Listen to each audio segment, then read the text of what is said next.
Welcome, Bulldog fans. This is Mark Simpkins, president of Engine 18, with On the Engine. We're in season 2.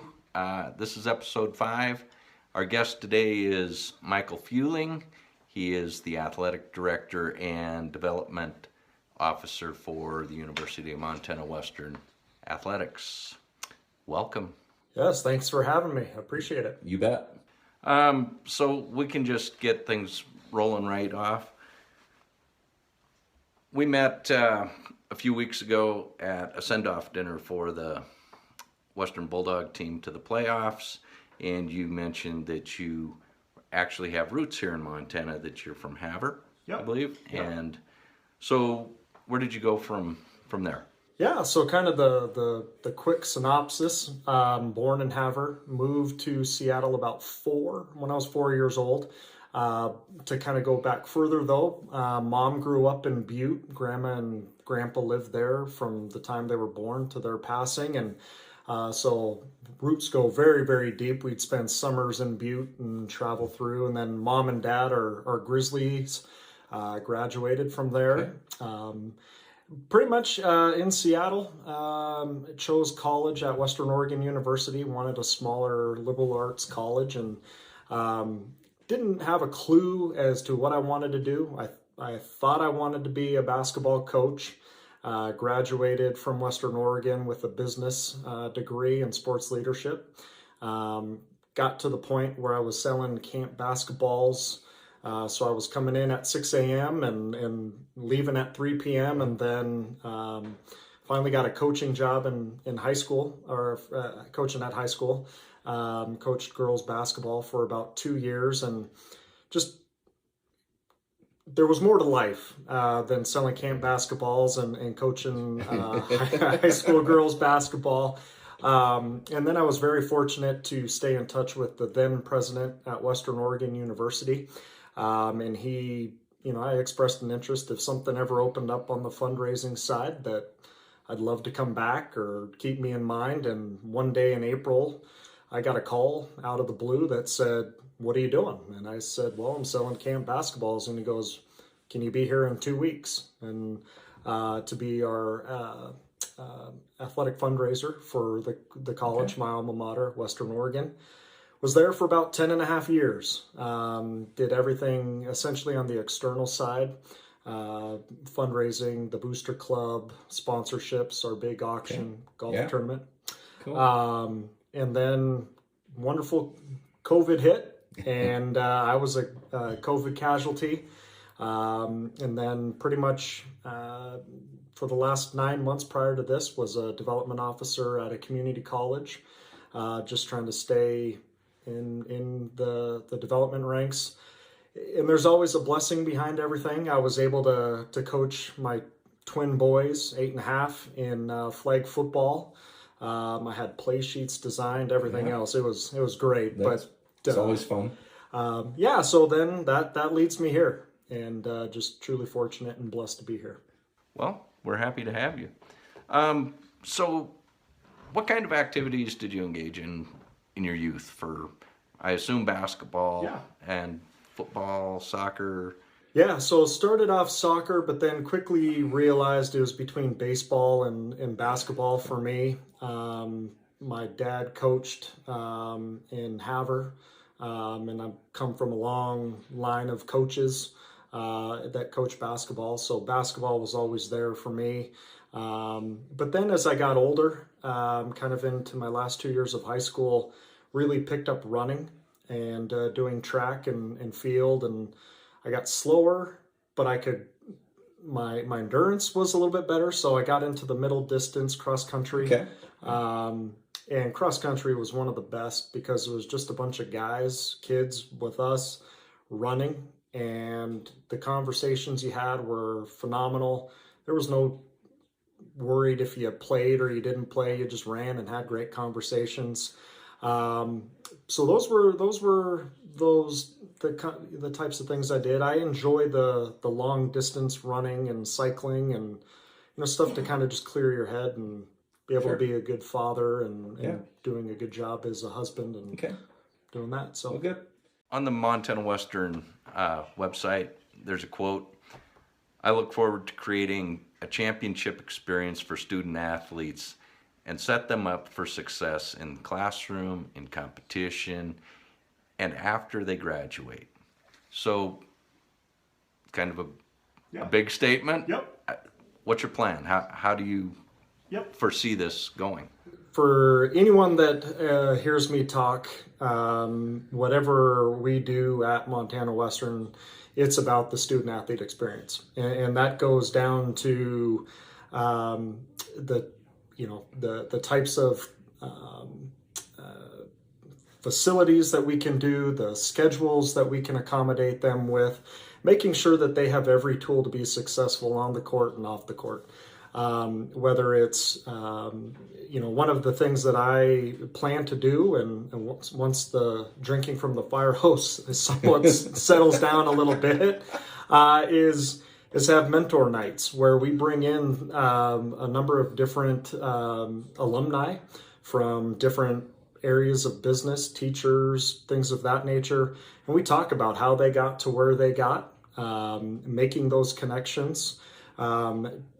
Want to start an internship program so that you need experience in whatever you do. Yep. So let's get them experience now while they can and while they're here with us. To me, again, it's the student athlete experience. Whether it's on the field, we're going to make sure that we're going to do everything in our power, my power, to get fans into the seats, to make sure that the community's coming to support these student athletes. And that takes me getting out and our sports information department getting out and putting up posters and letting people know that we got some incredible student athletes. And I think that's been the one thing that I have truly taken in this 4 weeks here is these student athletes work hard. They know they don't get the fancy uniforms or the unlimited meals and everything else.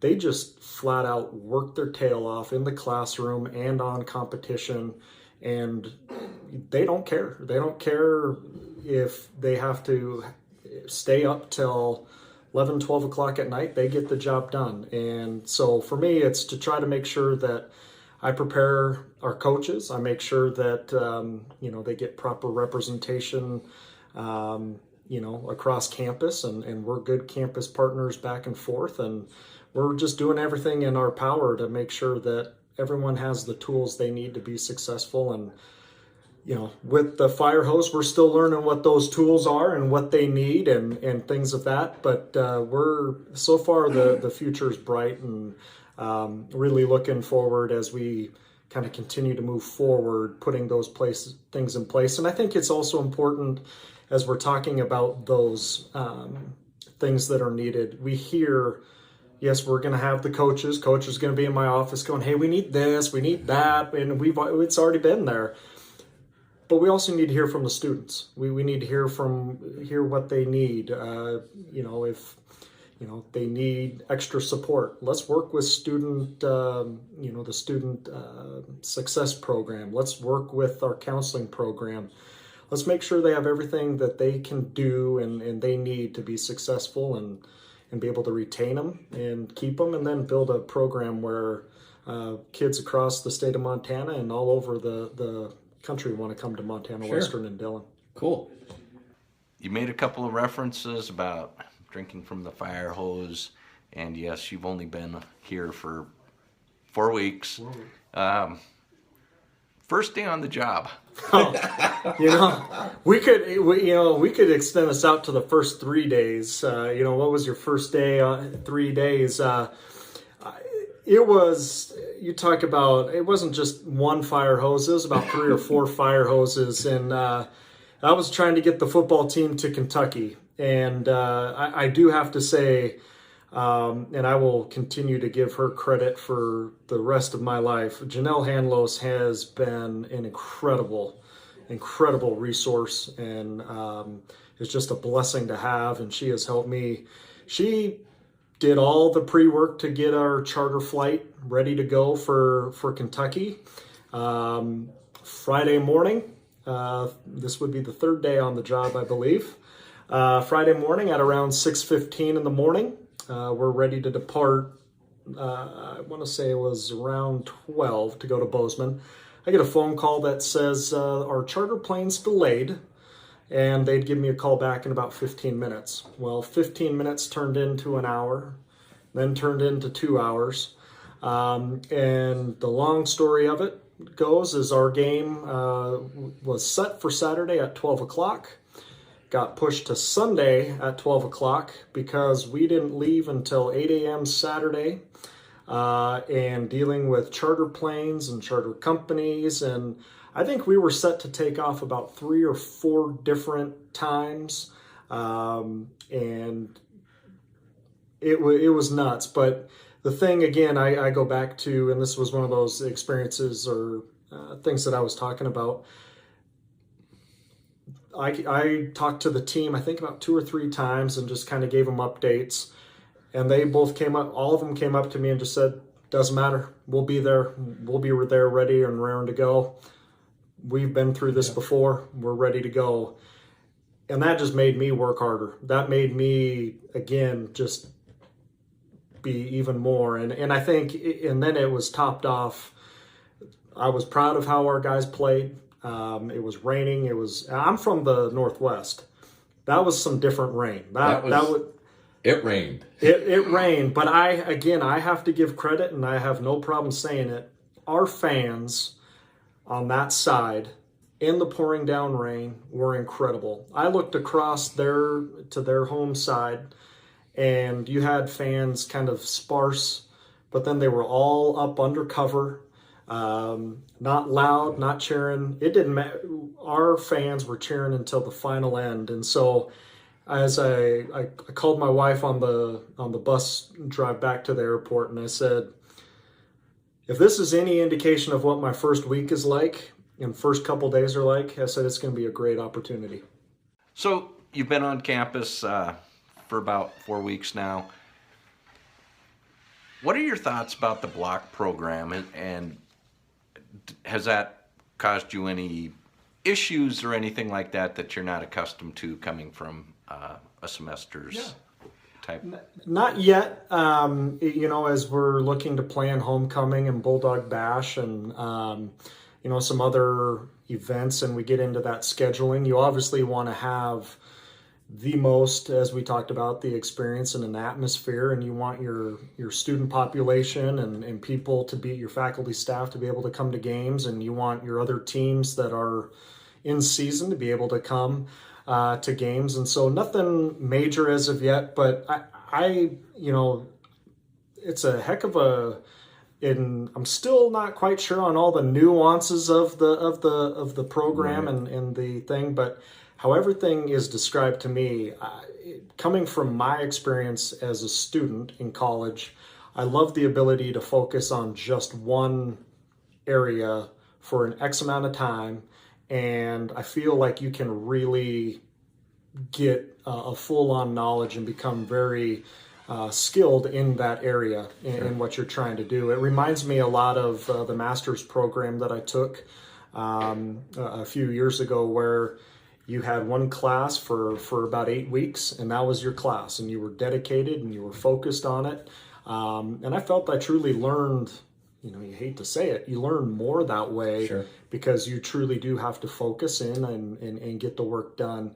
I know it is, we want to work and make sure that we're very communicated with our faculty and our staff, and because sometimes travel does wear on you. And as we look at further opportunities for scheduling and for things that come up, you look at the Kentucky trip.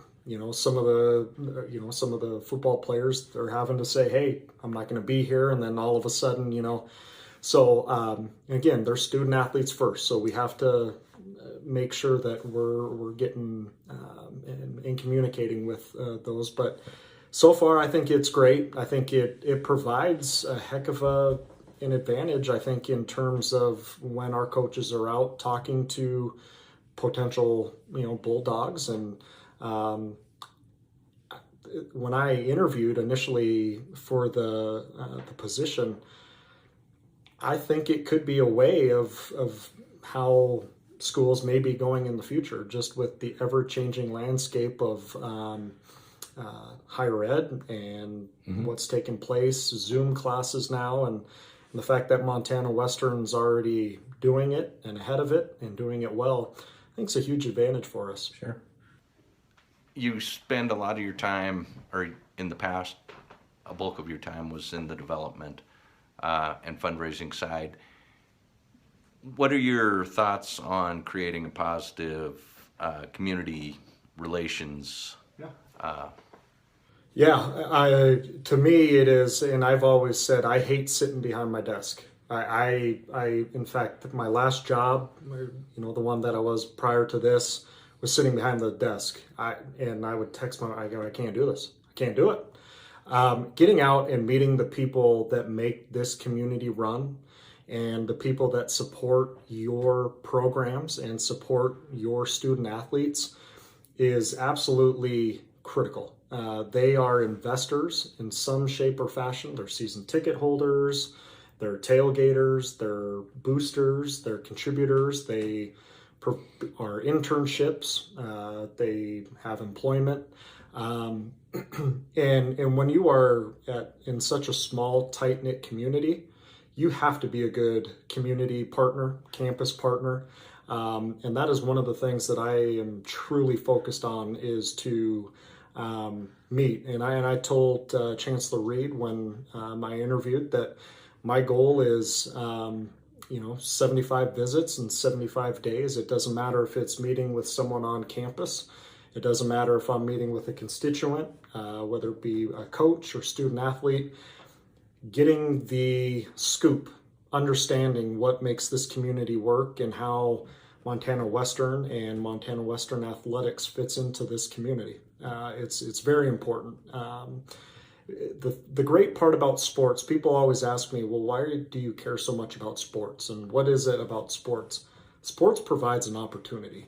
Sports provides an opportunity for us in this crazy world we're living in today, 2 hours to focus on a basketball game or 4 hours to focus on a football game, get friends together at a tailgate, and allow students that may not be able to afford college the opportunity to use their athletic ability to come to college. Sure. And bring people together. So, and it gave an opportunity to this guy to come back to Montana and be here in this position I am. So I'll be out there. I'll be about.